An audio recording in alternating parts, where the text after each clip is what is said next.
Olá a todos. Então a gente continua no módulo 1 do nosso curso sobre métodos ágeis. E nessa segunda semana nós vamos falar de Scrum, esse método ágil que é bastante conhecido. Scrum é um método que não é nem tão novo assim. E os autores do método são Jeffrey Sutherland e Ken Schwaber. E um dos primeiros artigos sobre Scrum é de 1995, dessa conferência chamada UPSLA, que é uma conferência sobre orientação a objetos, bastante conhecida. Então, o Scrum tem mais de 20 anos. Como eu disse, o Scrum se tornou um método bastante conhecido e bastante popular. Na verdade, Scrum é hoje uma indústria. Existem diversos livros sobre Scrum, consultorias, certificações, e existe também um bom marketing em torno do método.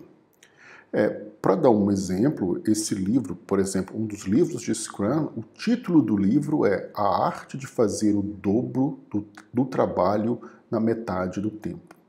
Então você faz o dobro do que você normalmente faria com um outro método na metade do tempo. Quer dizer, um ganho formidável de produtividade. Ou seja, existe também muito marketing, muita propaganda, muita visão positiva sobre Scrum.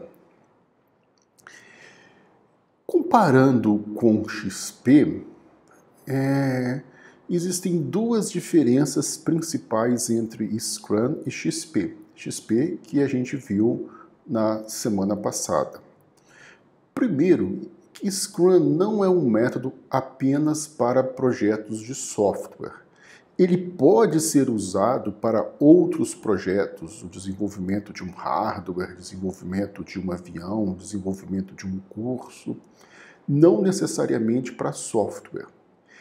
Por isso, Scrum ele não define práticas de programação, como as que a gente viu em XP, testes, refactoring, integração contínua. Essas práticas elas não fazem parte do escopo de Scrum. Uma segunda diferença para XP é que Scrum define um processo bem mais rígido do que XP. XP, do ponto de vista de processo, ele é bem mais flexível, bem mais aberto. Como nós vamos ver daqui a pouco, Scrum é um método bem mais rígido, bem mais definido, com eventos, papéis e artefatos muito claros. Então vamos começar com Scrum. Em Scrum, o principal evento de Scrum é o Sprint. Scrum é um método ágil. Como qualquer método ágil, o desenvolvimento ele é dividido, ele é quebrado em iterações. O sistema vai sendo construído, como nós vimos na semana passada, em métodos ágeis, passo a passo, iteração a iteração. Em Scrum, essas iterações são chamadas de sprints. Ou seja, não se tenta fazer um sistema completo, um grande sistema de uma vez só. O sistema vai sendo construído em sprints. Né? Essas caixinhas da figura aqui, cada uma delas em Scrum, esses intervalos de tempos dessa figura, cada uma delas é um sprint. Scrum determina que um sprint deve durar no máximo um mês. Na grande maioria dos casos, na grande maioria das vezes em que as empresas usam o Scrum, o sprint ele leva 15 dias. Então, não vamos pensar no sistema inteiro, vamos pensar no primeiro incremento de sistemas que nós conseguimos entregar em um sprint de 15 dias. E aí nós vamos andando sprint a sprint. O que se faz no sprint? Qual o objetivo de um sprint? Em um sprint em Scrum, o objetivo dele é implementar o que se chama de histórias de usuário. História de usuário, User Story, é o nome que Scrum dá para funcionalidades, para features, para recursos, para requisitos de um sistema. Tá? Então, isso são chamados de histórias. Existe um exemplo aqui. Uma história nada mais é do que um pequeno enunciado, bem simples, com algumas frases tão simples que deve caber num post-it que você pode colocar na parede, fixar na parede. Então, suponha que a gente tem um fórum de perguntas e respostas, similar, por exemplo, ao fórum que a gente usa no curso para vocês postarem perguntas. Então, num sistema desse tipo, uma funcionalidade, uma história importante é que os usuários devem ser capazes de postar perguntas. Então, você descreve isso de forma bastante resumida, em um cartão ou em um post-it. Um usuário, quando logado no sistema, ele deve ser capaz de postar perguntas. Eu quero que os usuários logados no sistema tenham essa possibilidade de postar perguntas. Você pode detalhar um pouco mais. Como ele ser um site sobre programação, as perguntas podem incluir blocos de código, os quais devem ser apresentados com um layout diferenciado. Pode-se detalhar um pouco mais, mas tem que caber em um pequeno cartão. Então, nenhum sprint de Scrum, o que se faz é implementar essas histórias de usuários, essas funcionalidades do sistema. Uma funcionalidade deve caber em um cartão, ela tem um título, postar pergunta e uma breve descrição.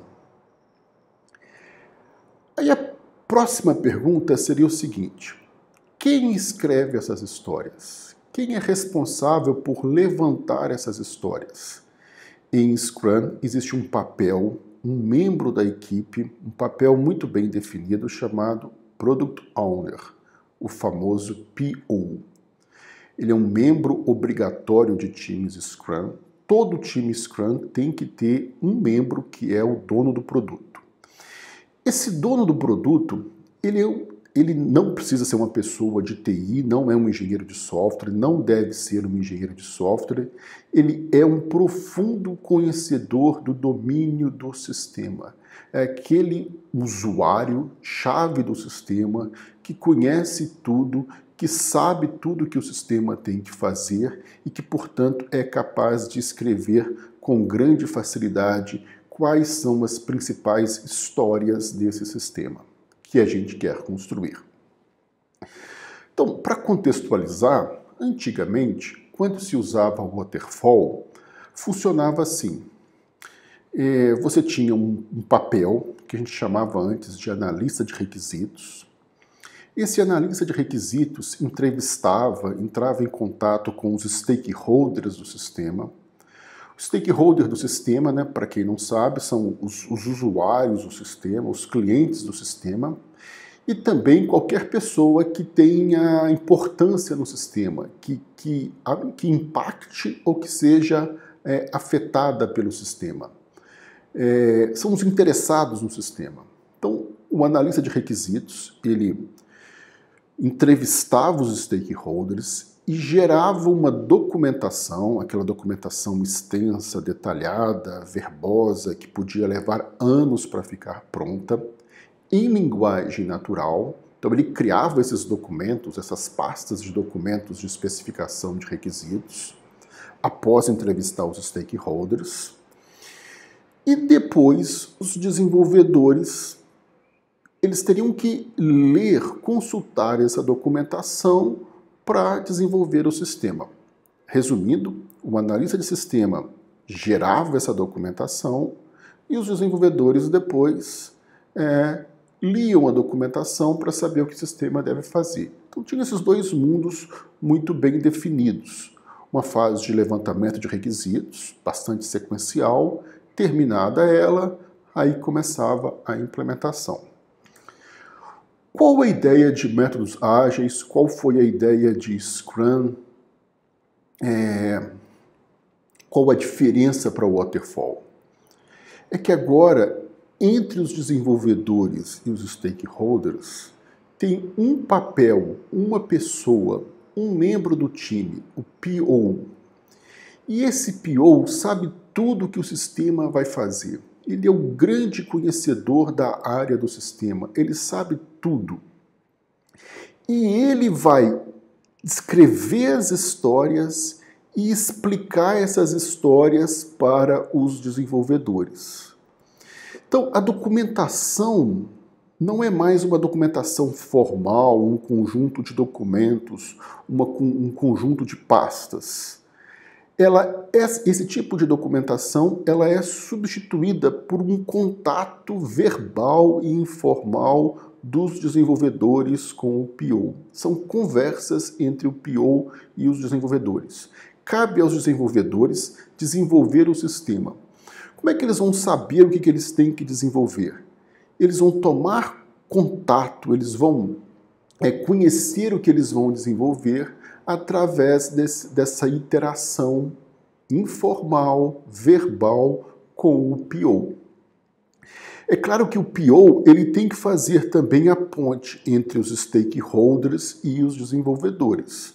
O PO, se necessário, ele pode interagir com os stakeholders, com o resto das partes interessadas no sistema, mas os desenvolvedores têm um contato único com esse papel, com essa pessoa do PO.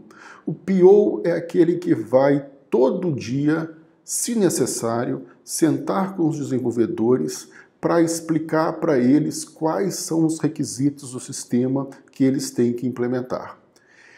O nome requisitos a gente chama agora de história, que é só uma descrição breve dos requisitos. Mas a história, ela vai ser explicada, ela vai ser comunicada aos desenvolvedores de forma informal e verbal pelo PO. Então, resumindo, não existe mais aquelas pilhas de documentos, que às vezes nem eram tão úteis assim. Agora o que existe é essa interface entre desenvolvedores e PO. O PO, se necessário, interagem com os stakeholders. Funções de um PO: escrever as histórias dos usuários, como eu já disse, explicar essas histórias, comunicar essas histórias para os desenvolvedores durante o sprint. Os desenvolvedores têm que saber o que o sistema vai fazer, como que o sistema deve se comportar. Um outro ponto importante também é que o PO ele escreve testes de aceitação de histórias. Nós vamos ver um pouco mais sobre isso no final desse módulo, na parte de levantamento ágil de requisitos, onde nós vamos estudar histórias com um pouco mais de detalhes. Mas a ideia é que o PO não só escreve as histórias e explica as histórias, mas ele define também assim como que aquela história, como que ele vai considerar aquela história implementada. Tá? Assim, os testes que ele vai fazer, os cenários de uso que ele vai usar para considerar que uma história esteja implementada. E que os desenvolvedores também devem se preocupar com esses cenários, visto que eles depois vão ser usados para validar a implementação da história. Então, o PO tem que começar... Nós vamos ver algum exemplo na parte de levantamento ágil de requisito. Mas cabe ao PO também dizer, olha, eu vou testar essas perguntas aqui, no caso do nosso fórum. As perguntas vão ter esse formato, para que os desenvolvedores saibam exatamente o que eles têm que implementar e o que depois, se eles implementarem desse jeito, vai ser aceito pelo PO. Ok? Mais uma função do PO. Ele tem que priorizar as histórias. Então, existem diversas histórias, mas ele tem que falar o que é mais importante. Quais são as histórias que têm maior prioridade. E por último, ele mantém um artefato de Scrum muito importante que a gente chama de backlog do produto. O backlog do produto nada mais é do que essa grande lista, o backlog é uma grande lista de coisas que estão para fazer, de funcionalidades que estão para ser implementadas no sistema. de histórias que foram escritas pelo PO e que o time de desenvolvimento deve implementar. Então, essa lista de histórias, ela tem duas características. Primeiro, ela tem uma prioridade, que é definida pelo PO, como nós dissemos antes. Então, as histórias do topo do backlog são aquelas mais importantes, que têm maior prioridade e que devem entrar logo em um sprint. Mas ela pode ser dinâmica. O sistema vai evoluindo, novas prioridades surgem. Então, você pode mudar a ordem, a prioridade das histórias do backlog, e você pode decidir, inclusive, que uma determinada história que a gente achava que era importante há 6 meses atrás, ela não foi implementada ainda por vários motivos, mas o fato é que agora ela não é mais importante. Então, quem mantém essa lista de coisas que o sistema deve fazer, de histórias que devem ser implementadas no sistema, é o PO. Essa lista é chamada de backlog, ela tem que ter uma ordem de prioridade, mas ela é dinâmica. Então, um jeito moderno de dizer assim que você nunca vai fazer algo é dizer assim que eu vou colocar o seu pedido, a sua história, no fundo do backlog. Então, significa que provavelmente, se ele ficar no fundo, ele nunca será implementado. Então, resumindo, em Scrum nós temos um evento principal, que é o sprint. Nós temos papéis do time, PO e desenvolvedores, e nós temos um artefato muito importante chamado de backlog do produto. Então, no Scrum temos sprints, PO, desenvolvedores e essa lista de histórias chamada de backlog do produto. Próxima pergunta. Quais histórias vão entrar no próximo sprint? Existem várias histórias. Quantas dessas histórias são aquelas do topo do backlog, as que têm maior prioridade? Mas quais exatamente? As duas primeiras? As 3 primeiras? Quais vão para o próximo sprint? Então, o sprint é essa iteração. Logo que começa o sprint, existe uma reunião, deve ser feita uma reunião com todo o time chamada de planejamento do sprint. O primeiro acontecimento de um sprint é o que a gente chama de sprint planning, planejamento do sprint. Nessa reunião, o PO diz para os desenvolvedores que ele gostaria que os desenvolvedores implementassem a história 1, 2 e 3 no próximo sprint, nesse sprint que está começando.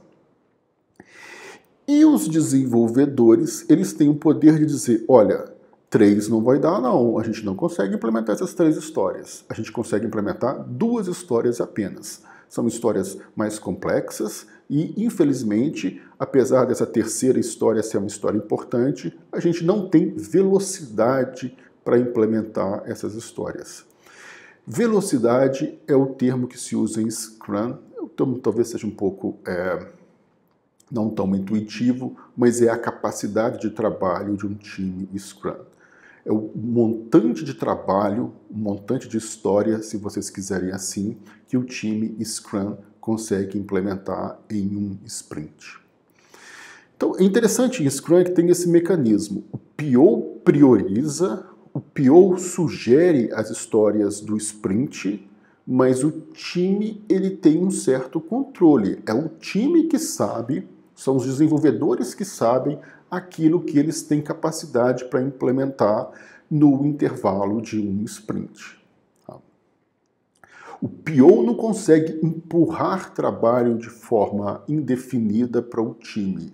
As regras de Scrum diz que quem define a capacidade de trabalho, quem vai implementar, é o time de desenvolvedores. Os desenvolvedores, então, é que regulam a sua capacidade de implementação em um sprint.